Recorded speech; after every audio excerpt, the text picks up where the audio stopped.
आज हम डिस्कस करेंगे स्पाइन का जो बेसिक फंक्शनल यूनिट है और स्ट्रक्चरल और फंक्शनल यूनिट स्पाइन का, पूरी होल स्पाइन का, वो है फेसिड जॉइंट। ठीक है, इसका दूसरा नाम है सैक्रोफेशियल जॉइंट्स।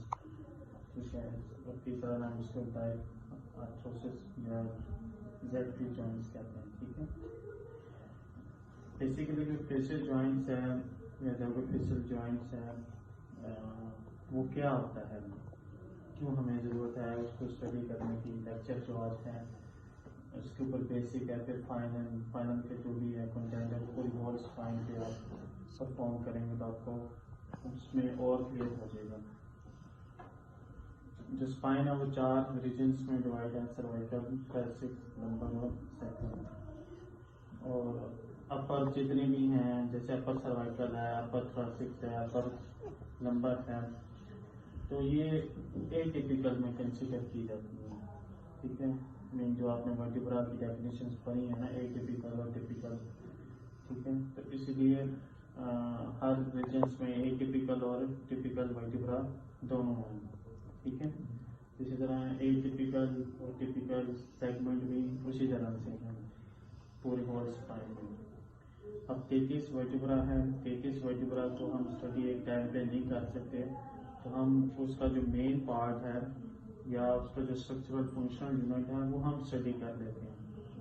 वो बेसिकली क्या होता है, पेयर्ड सेगमेंट ऑफ वर्टिब्रा कहलाया जाता है उसको। ठीक है, वो क्या होता है, वो एक फेसिड जॉइंट होता है।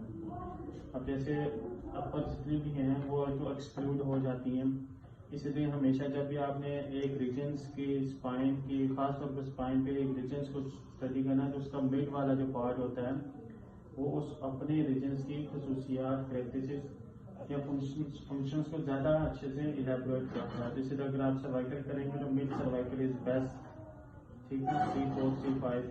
इस तरह थोरैसिक पे आप जा सकते हैं, T3, T4, T5, T6, T7, T8 is very good, तो वो होल स्पाइन थोरैसिक को आपके बारे में आपको इन्फॉर्मेशन देगा। इसी तरह नंबर में जो है वो आपका L2, L3 and L4 is good. ठीक है, फिर अल्फा वगैरह सॉन्जुबस सैक्रम के साथ सम और रिजेम्बलेंस शो करते हैं। इस तरह जब आपने फेसिड जॉइंट्स स्टडी करना है तो आपने मिड पार्ट सेगमेंट का जो रीजन है उसको आपने निकाल लेना है। ठीक है, तो बेसिकली चलें आज हम इसको करते हैं। ठीक है, ये जो है 2 वर्टिब्रास हैं, ये T3 और T4 है।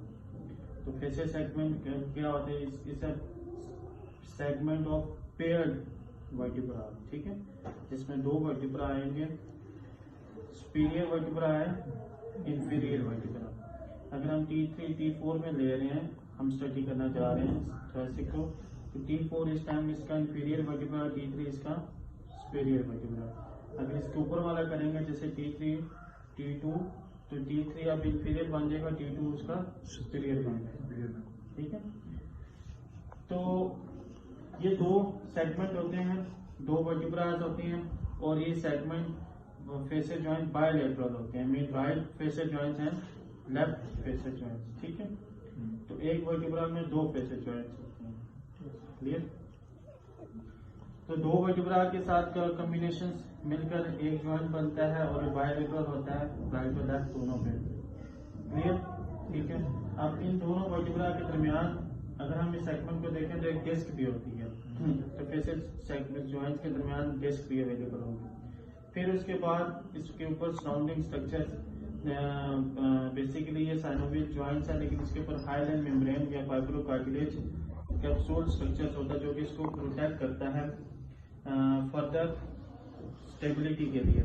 ठीक है, और इसके जो सराउंडिंग स्ट्रक्चर है, इस पे लिगामेंट्स होते हैं, मस्कुलर स्ट्रक्चर्स होते हैं, और इसके साथ सराउंडिंग जो उसके जो इनर्वेशंस हैं, नर्व सप्लाई है, ब्लड सप्लाई। ठीक है, तो ये सारा स्ट्रक्चर जो है एक फेसिड सेगमेंट या फेसिड जॉइंट्स के अंदर सारा इंडल्ज